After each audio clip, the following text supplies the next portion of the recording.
Once I made the decision to take care of me a little bit, it the not making it to the gym on those days and then making myself come back, or like just to get back into the groove again, it's not, I don't know, I guess falling off the wagon is and staying down has never been a choice, so I don't think it should be a choice now either.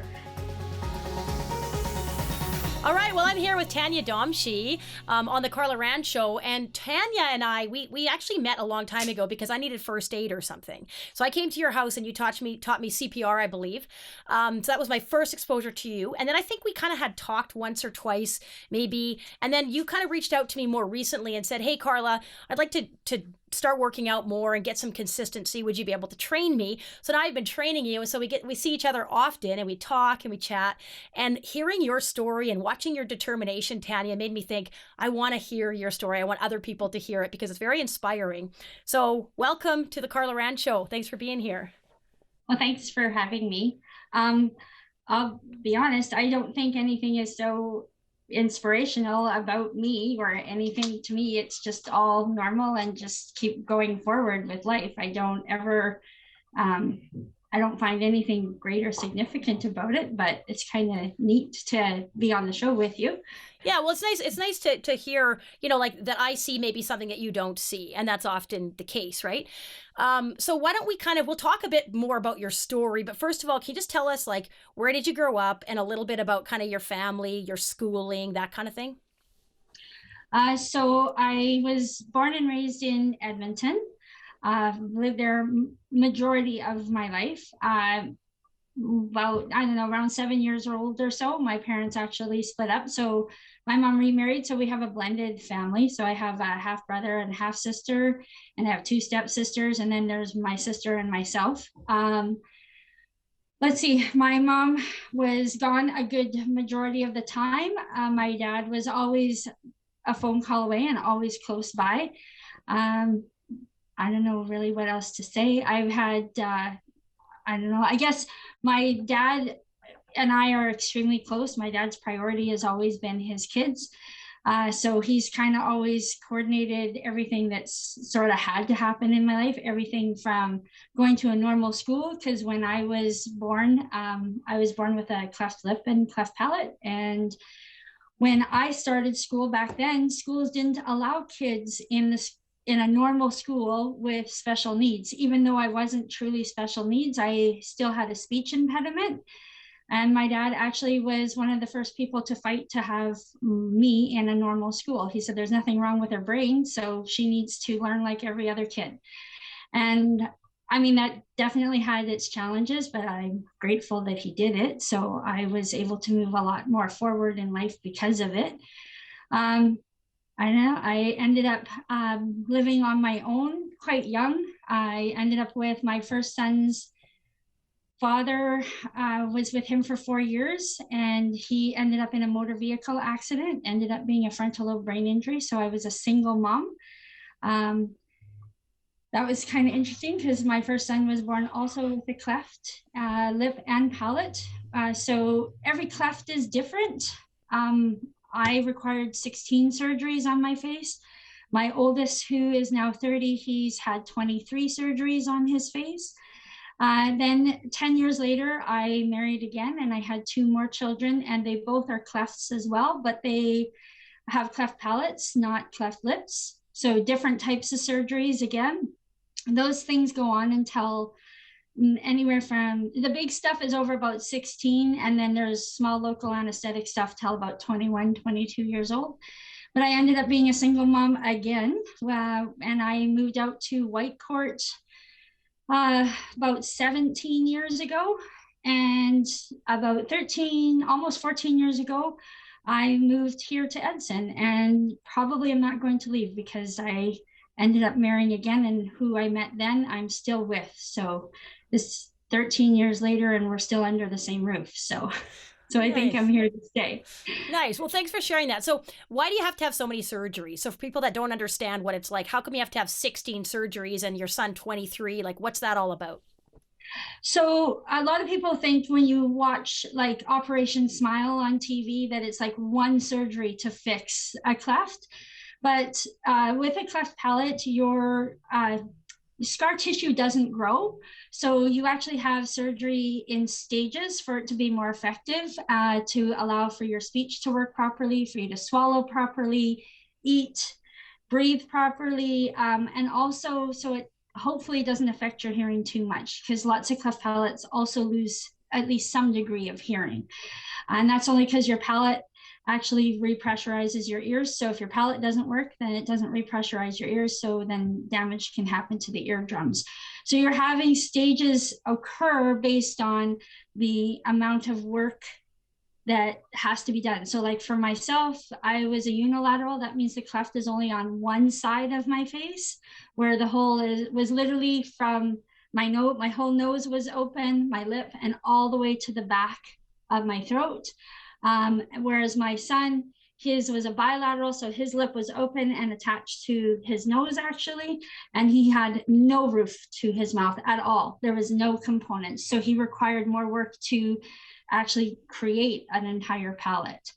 Whereas my daughter, her hard palate, so if you were to run your thumb behind your teeth and run to the back, you could feel that the front is hard, and as you go to the back, it gets soft.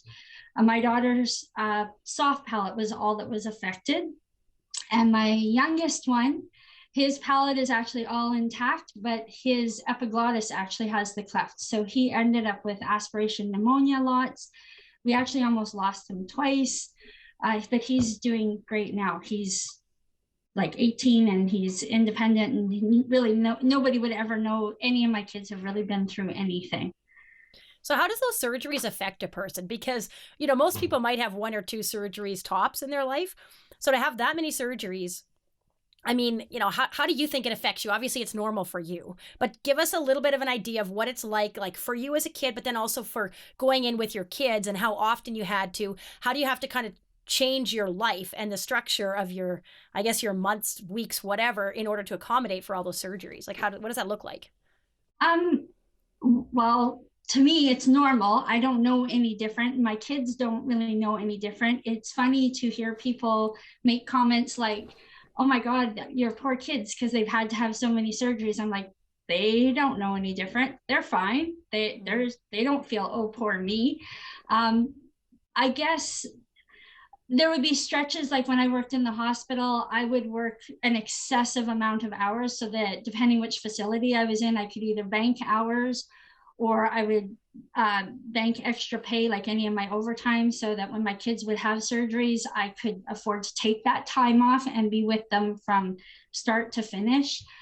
Maybe some of the more challenging parts wasn't necessarily the actual surgery for coordinating time, because that was easy. Once you booked the time off of work, you knew what you were going to do for the next anywhere from 7 to 10 days to 12 weeks.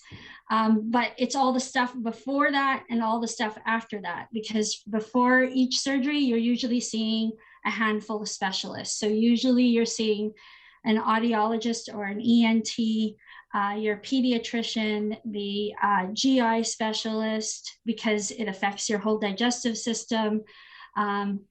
You're seeing a hard bone graft surgeon, a soft tissue surgeon, usually a periodontist, and usually the orthodontist is also there, because they all end up discussing what they need and what they have to accomplish in each surgery, so that each specialist can do what they specialize in and make it effective.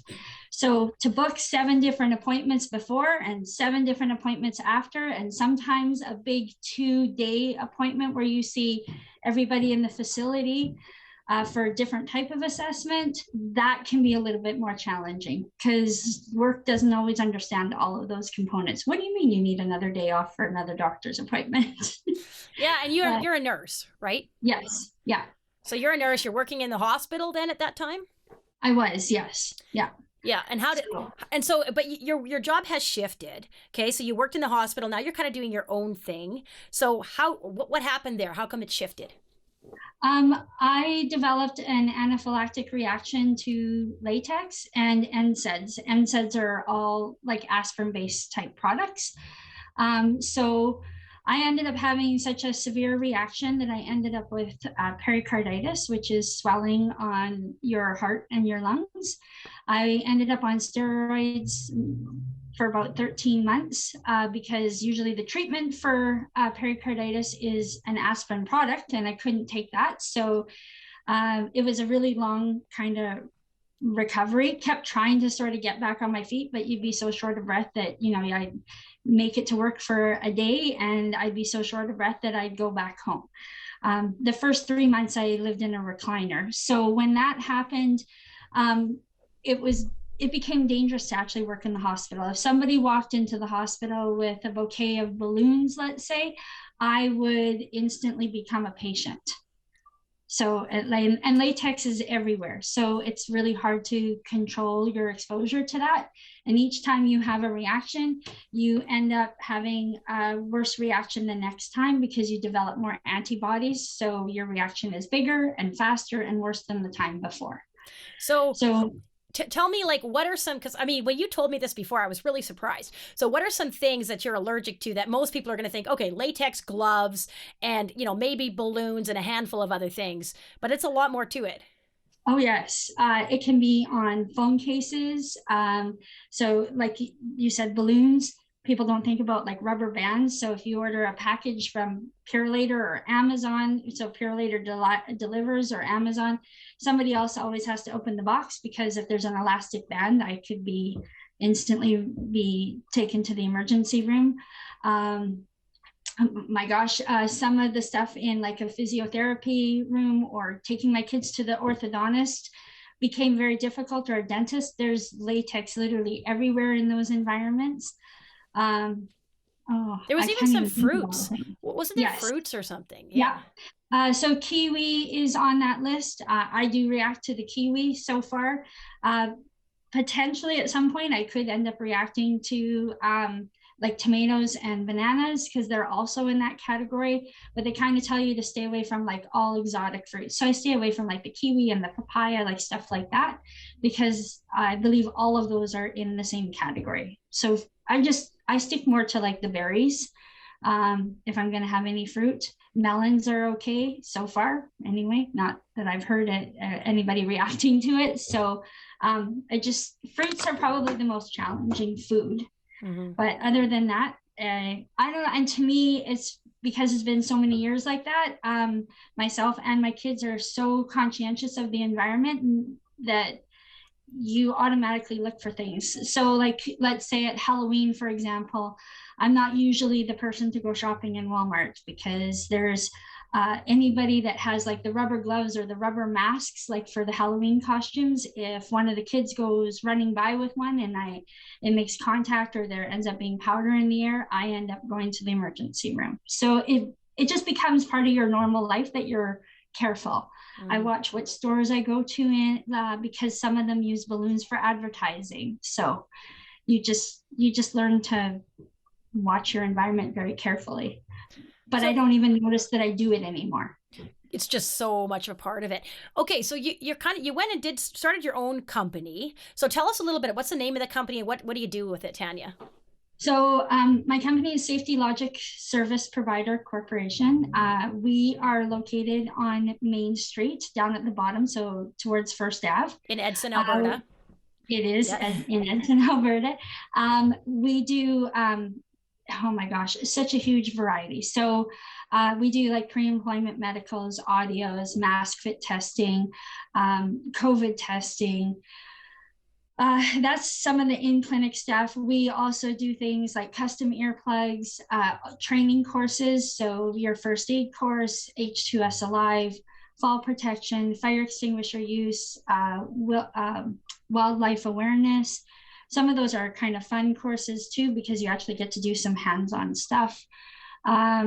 We also do all of those courses mobile as well as in-house, company specific. So for example, I have a group of ladies that they work in a specific environment, and they don't want to sit in an oil field class. So I end up always booking them just themselves when they come in, because you can make everything more applicable to what their work environment would be and what kind of hazards that they could encounter and what kind of first aid they'd have to do. And then we also offer field services. So we have advanced first aiders, and I have a medic unit coming in play, and I'll have 2 medics out in the field. My daughter is actually doing her EMR right now, and my youngest son is going to do his EMR in the next couple months. So they decided to follow the same sort of path. So my daughter also does drug and alcohol testing and that. So she's brought all her skills from the city back out this way to be with me working out here. Nice. And we are a family orientated company. So it's nice to sort of have that. So my daughter, I teach the babysitting course, but my daughter is really excited about becoming an instructor and teaching that. So it's kind of neat to watch all my kids sort of get involved too. My youngest, he teaches first aid as well. So it's kind of neat to see all of that stuff happen. Didn't think that they'd actually follow along with me. It's kind of my dream and my sort of to-do list, and it keeps me very busy, and they decided to partake with me. So it's kind of cool. Oh, that's totally cool. And then, so when you reached out to me, Tanya, what was it, like maybe 3 months ago or whatever, and you were kind of like, "Hey, Carla, I'd like to start working out." What prompted you to do that, Tanya? What was kind of changing your life or going on that you felt like, "Hey, I need to get fit, or I need to have some help with this"?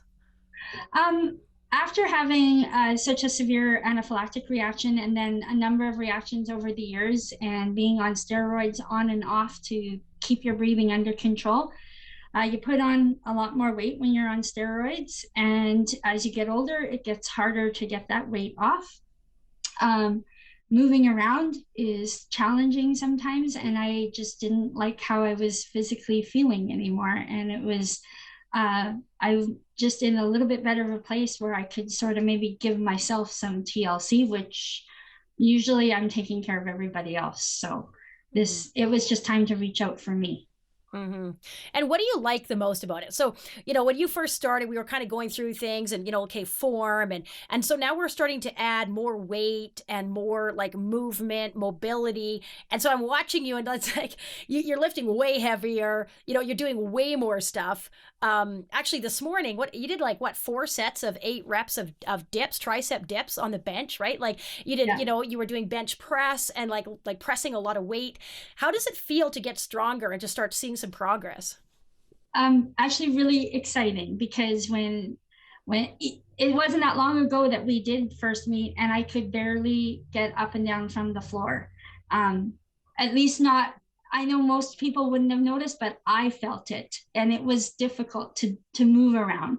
It's nice to be able to move around. It was really exciting last week when I had to go to Edmonton for a course, and I was actually on the floor doing CPR, and I was actually able to stay down there, and I wasn't short of breath, and I could get back up with no problem. It was pretty awesome to feel mobile again. But I do actually enjoy doing the weights. I think that's probably my favorite part. I mean, I do like the treadmill, and I used to run long distance, but I do actually like pushing the weights.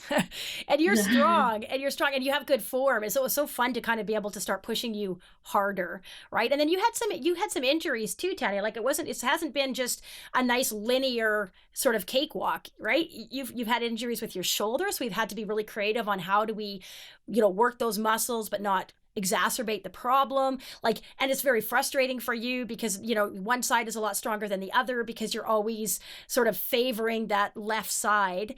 What have you had to do in your head to kind of push through those barriers and that frustration? Not give up. I mean, though, I don't think in most of my life I ever have that vocabulary of giving up, but sometimes when things hurt a lot, it is hard to get up and go again, especially because we were meeting every day. So as hard as that was, I really needed to be able to do that so that I could get past how much everything was hurting. it's still frustrating, but it is nice to see that things are starting to balance out a little bit better, or that I can tell the difference now between pushing myself and having like the good pain for feeling successful of what I'm doing versus hurting where I'm not going to be able to function the next day. So it's nice to be able to even identify the difference now. And I think it's because I don't hurt every second of the day like I did when we first started getting together. Yeah, and I think too, correct me if I'm wrong, but another big barrier that you have is just your work schedule, right? Because sometimes you're out in the field, sometimes you're at home, you're kind of all over the place. So trying to find a time to meet consistently has been a bit of a challenge too. Yes. How have you managed to push through that? Like, what do you have to say in your own mind to say, okay, maybe I missed a week or I missed part of a week, but I'm just going to keep going. Like, how does that work for you? Um, the first day when I've had to miss a chunk is hard, of course. But when I know that once I walk into the gym, um, that I'm good to go. It's just getting there. And sometimes it's not necessarily not being, it's not that I'm not motivated to go and work out. It's that I'm like, oh my God, I have this to do for work and this for work and this for work. And if I just took this hour and a half before anybody showed up at my office, I could get this done or that done. But I also know that every time that I do go to the gym, I actually do feel better and I actually function better in my office, or out in the field or wherever I end up having to work. I just overall I can keep my thoughts together a bit better. I'm a little bit less stressed about all the things that I'm trying to coordinate all the time. So it's nice to know that I still am forcing myself to take that time. And once I do walk in the door at the gym, I'm good to go. It's just sometimes getting there that's, oh my God, if I just took that 5 more minutes at the office, but it's worth taking the time off. Yeah, and I was talking to your daughter, and one thing I told her, and a lot of people maybe don't get this. I always tell people the people that are successful, the most successful, they're not the ones that never fall off the wagon. They're not the ones that never fail because everybody fails. It's the ones that like keep kind of having to sort of they have to stop and they have to restart all the time, but they just keep going. They just keep getting back up. Okay, I missed a week. Boom, I'm right back at it. I missed a couple days. I'm right back at it. And I think that's with you. And I mean, I have to be a little bit flexible. You have to be a little bit flexible. I think sometimes we've met at pretty stinking early hours and, we try to make it work.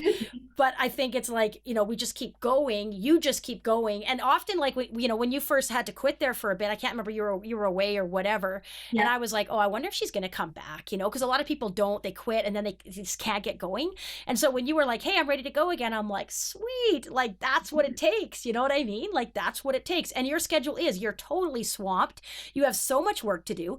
You have such a hard time carving out any time at all to do this. I mean, you have your own business, you've got 3 kids, you've got so much going on, and yet you show up consistently over and over, even when you can't show up for a while. And I think that's part of the thing that totally inspires me, because most people don't do that, Tanya.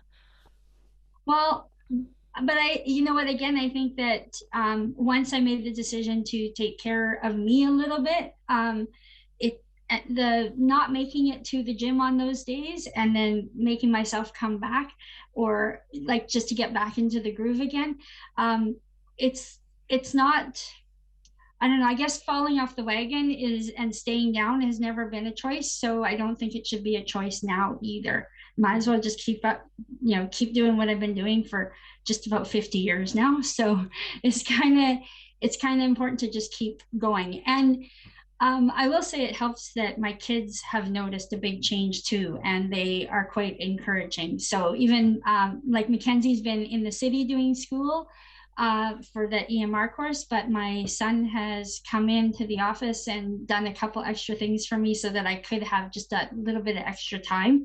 But both of them say it's nicer to hug me. My oldest one hasn't seen me since I've lost a little bit of weight yet. He drives long haul in the States, so I'm lucky if I see him twice a year. But oh wow. But yeah, so he owns his own company too. So it'll be kind of neat to see him when he hasn't seen me for so long. Yeah. So what are the main differences for you, like physically, mentally, I don't know, emotionally, whatever you want to share, from like starting to work out consistently and from really kind of changing your mindset to, yes, you care for everybody else, but now you're starting to look after yourself a bit, your own health. What are the things you're noticing? What are the changes? You know what, even when I go out to like the one work site, I could be going up and down those stairs, sometimes a lot. It's nice to be able to do it without any shortness of breath, to not hurt at the end of the day, or even during the day while I'm doing any of the stuff that I've had to do. I know that I could always push through whatever I've had to. I always have before. So I knew that if I had to do any care, I would be fine. But it's nice to not have to work so hard just to do my daily tasks anymore. That's a pretty awesome feeling. It's pretty awesome feeling when my kids hug me and they tell me they can reach around me. Yeah. Yeah. So that's pretty neat too. Yeah. So good. Well, oh yeah, sorry, go ahead if you have anything. No, I was just saying that's probably one of the bigger inspirations to keep going to the gym every day. Although my husband keeps telling me that I've changed already enough. So he's like, you don't have to keep doing that. Right. But you have some more goals still though, don't you? Yes. Yeah. What are some of those goals? I would like to get to where I could do a 5K race before this summer is over. I'd like to do one at the very least. Even if I have to walk part of it, I think it'd be awesome to do a 5K. And I would like to be able to get down somewhere between another 40 and 50 pounds would be nice. So, and it's not necessarily about the weight. It's just about feeling better overall. Even sleeping is a lot better. When you don't hurt so much, it makes such a big difference. And when you are having less anxiety because you're working out, that makes a big difference. So I think that continually having that goal and working towards the goal makes you keep coming to the gym every day. So therefore I end up being more successful at work as well as in my personal and emotional life, and right down to me being able to sleep better, which is something I don't do very well anyway. So sometimes I'm a 3-hour sleeper. So I know. Sometimes you come to the gym and you're like, yeah, I didn't sleep last night. And I'm like, oh my goodness, why are you here? But you just you come anyways, you work out, you push it as hard as you can. And I think, yeah, that's really inspiring to me. And I just seeing, your progress in the gym and seeing how you've managed to deal with all the things that you've had to deal with, at home with the kids, with the surgeries, with all the things, your latex allergy, all these kind of things. It does inspire me, and you push hard. And in fact, it's kind of funny. So we'll be in the gym, right? And I'm kind of like, okay, maybe she needs to wait, maybe she's getting tired. And you're just kind of looking at me like, what's the next exercise, Carla? Come on, let's go. We're just standing here, It's kind of funny. I like to push through it. So it makes me feel better to keep going. So, and I like feeling it the next day, not where I can't function, but just to say, okay, I did actually work it hard enough that I can feel it 24 hours later is still kind of nice. Yes. Awesome. So anything else that you want to share, Tanya, with anybody, anything that people need to know? And then maybe if you could also just share, if they do want more information about your company, like the safety stuff, the courses, whatever, where would they go to do that? So about the company, I guess, I really like working with the community, a lot. So one of my favorite things that we just did was at the trade show.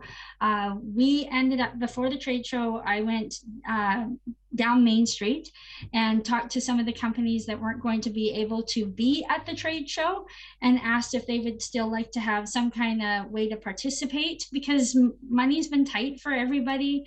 You either don't have the manpower to do something like the trade show, or maybe it's not in the budget. So I asked if they wanted to maybe donate a door prize, and we would put posters at our booth to actually help advertise for them as well.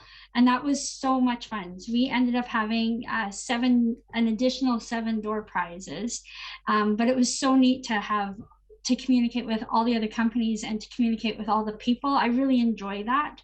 I enjoy that my kids are also so involved in the community. And I think that that's what sets us a little bit different from other companies, is because I think being community orientated is really, really important.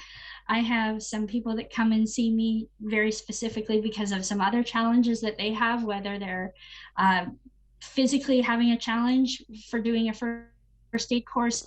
I've had some people that have some mental challenges and they've come and done a first aid course with me, and I've done like just one-on-one with them, or my son has done one-on-one with them. And I really like that aspect. I think we need to help each other out a lot more, and I enjoy it as well. Yeah. So the safety training is kind of easy to offer that, but we do other things. I've advocated for people, you do a pre-employment medical and you discover something's not quite right, and help them stay calm and work their way through it. I've gone with somebody to a doctor's appointment just to help them communicate what the finding was, because they were too nervous. So I think that extra TLC is important. It's about caring, like actually caring for the people, isn't it? Yeah. I figure if I couldn't be a nurse in the hospital anymore, and I couldn't deliver that kind of care that way, I want to be able to still offer that in some way. It was one of my favorite things to do. So I know what it feels like to be a patient. I know what it feels like to be the mom of a patient. So I think it's important to offer the support that people actually need. Yeah, exactly. I'm glad you're doing that. So anything else you want to say in closing, Tanya, or did we kind of get through everything? I think we got through everything. Okay. Well, thanks for being here, Tanya, and thanks for sharing your story. And I'm looking forward to seeing you tomorrow morning at the gym. All right. See you tomorrow. Thanks, Carla. Yeah, thank you. Hey, it's Carla. Thanks so much for listening to the podcast today. I have 3 things I want to tell you about myself. But first, please go check out my company, Power Fitness Online. PowerFitnessOnline.com or Power Fitness Online, Facebook or Instagram. What I do there is I help you. I train you so you can get fit, strong, healthy, have energy, feel good, and be at your best. Because in this life, we want to be at our best. I do, you do, we all do. So here's 3 facts about myself. Number 1, I've been a fitness trainer for 20 years. Yes, 20 years. Number 2, I'm 5'4 3/4, not 5'4 1/2, none of that. 5'4 3/4. Number 3, I have 6 kids. Yes, they're all my own. None of them were twins. They're all my own. I had them one at a time, and I love my kids so much. So remember, go to powerfitnessonline.com if you want to get fit and stay fit.